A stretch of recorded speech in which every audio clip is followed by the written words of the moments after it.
said, I am God. I've never seen that.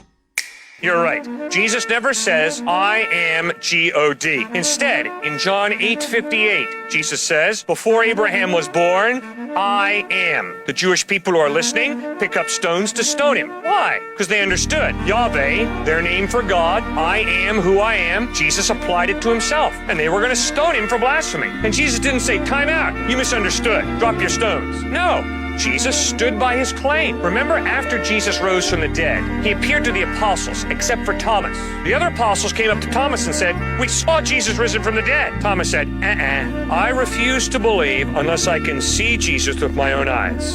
I refuse to believe unless I can take my hands and put them in the nail prints in his hands, take my hand and thrust it in the spear in his side. One night all the apostles were together, we read in the Gospel of John, including Thomas. Suddenly Jesus stood among them, walked right up to Thomas and said, my man, right here, take your hands and put them in the nail prints in my hands, take your hand and thrust it in the spear in my side, and Thomas, stop doubting and believe. Now Thomas's response, ma'am, is crucial. Thomas hits the floor and says, my Lord and my God. Now Jesus' response is crucial. Jesus looks Thomas in the face and says, you believe because you've seen.